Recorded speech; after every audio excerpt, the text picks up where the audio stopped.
Restez avec nous, l'émission continue maintenant avec notre chroniqueuse culturelle qui est une aventurière également, Constance de Bonaventure. Bonjour. Bonjour David, bonjour. Une aventurière de la culture. Vous commencez ce matin avec une pièce de théâtre qui a été jouée à Paris et qui part en tournée. La valse d'Icare, quel beau titre. Un artiste qui rêvait d'être en haut de l'affiche. Exactement, alors c'est l'histoire d'Icare, un chanteur à succès qui débarque à l'hôpital. Son fils est dans le coma et l'infirmière lui conseille de lui parler pour le ramener à la vie. Icare décide de rattraper le temps perdu parce que jusque-là, eh bien, sa priorité c'était sa carrière de rockstar. Nicolas Devort, l'artiste, est seul en scène et c'est sa spécialité, il endosse le rôle d'une quinzaine de personnages. Regardez. Silver, je te demande pardon. Je crois que c'est surtout à toi que tu devrais demander pardon. Tu sais, Icare, ton père, il est fier de toi.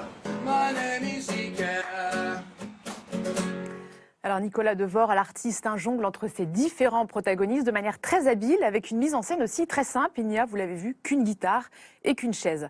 C'est une pièce vraiment très émouvante et drôle aussi, sur la relation père-fils, mais également sur l'ascension et la chute d'un homme qui se brûle les ailes. La valse d'Icare, le spectacle sera en tournée jusqu'à la fin de l'année 2020. Je vous donne quelques dates. Le 16 mai à Chavenay dans les Yvelines, du 4 au 7 juin à Monaco, mais aussi cet été au Festival d'Avignon. Et rattraper le temps perdu, c'est possible, toujours possible pour vous, Sébastien Destromo? On peut toujours rattraper le temps perdu. D'une manière ou d'une autre. Mais après, le temps perdu, il est perdu. Mais on peut le rattraper. Bien dit. On poursuit votre chronique, Constance, avec un documentaire qui nous ouvre les yeux. Les héros sont porteurs de trisomie 21 et ils ont relevé un véritable challenge. Exactement, comme son nom l'indique, J'irai décrocher la lune.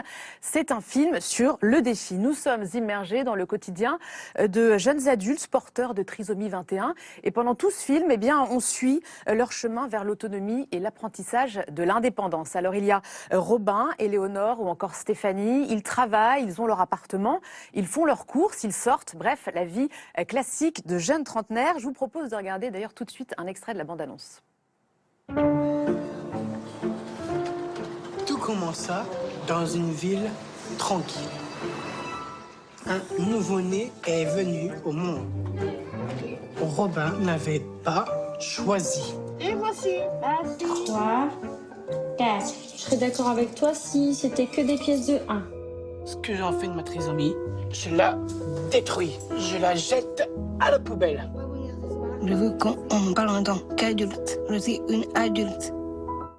Alors le parti pris du réalisateur Laurent Boileau, c'est vraiment de montrer un autre visage de la trisomie 21 et puis aussi de changer notre regard là-dessus sans pour autant masquer les obstacles parce que dans ce film, eh bien, on est au plus près de leurs difficultés et de leur fragilité, mais aussi de leur victoire et de leur joie. J'irai décrocher la lune, c'est vraiment un film plein d'espoir et ce sera dans vos salles mercredi prochain.